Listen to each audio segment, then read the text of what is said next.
if okay, so let's dig into the fascinating stack of notes we have today. Yeah, this is a good one. Our mission for this deep dive is to really reframe your internal experience. Mm. We're looking at sources that take what most people just call mental noise, the constant racing thoughts, maybe hearing sounds others don't, and Right. they flip it. It's not a liability, not a disorder, but a profound spiritual asset. The whole idea is that you might be what this work calls a receiver. And what's so immediately validating about this material is how it defines that. If you sit still and just feel overwhelmed by thoughts or noises that no one else seems to register, the sources say this is a heightened state. Not a malfunction. Not at all. They call it being blessed or even a first birth. It's sort of a metaphor for that moment you realize you have this capacity, even if you don't know how to tune the dial yet. That makes a lot of sense. So it clarifies the identity, but then what does this receiver actually do? The sources give a surprisingly practical exercise right off the bat. It's not about suppressing that energy. The instruction is literally to sit more and solve all the problems in your head. Exactly. And this isn't just typical meditation where you just observe thoughts passing by. This is active. It's structured internal problem solving. Okay. But there's a critical condition to making it work, a really key perspective you have to adopt. You must solve these problems by assuming you have limitless power, Limitless power. an abundance of energy, resources, power, everything. That's the quote.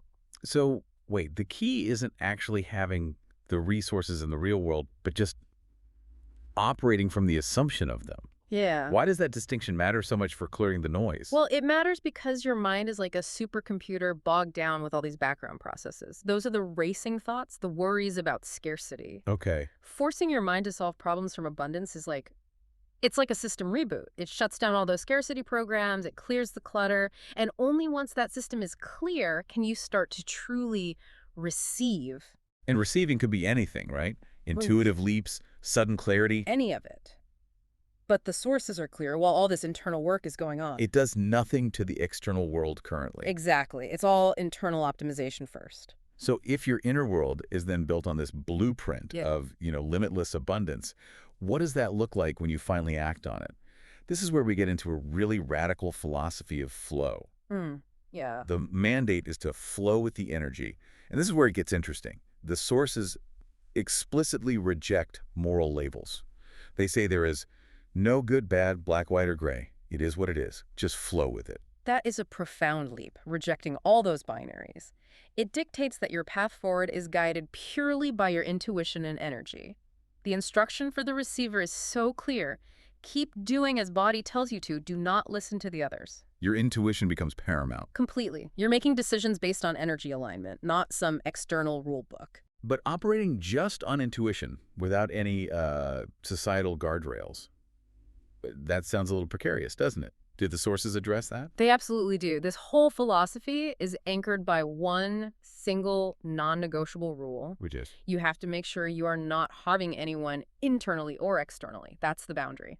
Full stop. Ah, okay. That's the anchor. It is. And within that boundary, if you have the best solution to a problem, you actually had a duty to provide it. Your ability to receive the solution creates an obligation to act on it as long as it causes no harm. That gives a serious cosmic weight to all of this. Yeah. And as we wrap up, the sources bring it all back to, mortality. They remind us that death will inevitably call and you have to answer all the calls. Indeed. The ultimate message is about duty, but within the very short timeline we all have, you're just a blip in this cosmos, as they put it. Right. But that doesn't mean the work is pointless. Doing the internal cleaning, the external flowing, providing those solutions, that is what answering the calls means. So if the whole point of this is to clear out that noise to become a true receiver, here's something for you to mull over. If your body is the ultimate non-harmful guide, what specific intuitive action is it telling you to take right now that aligns with the duty you hold in this moment?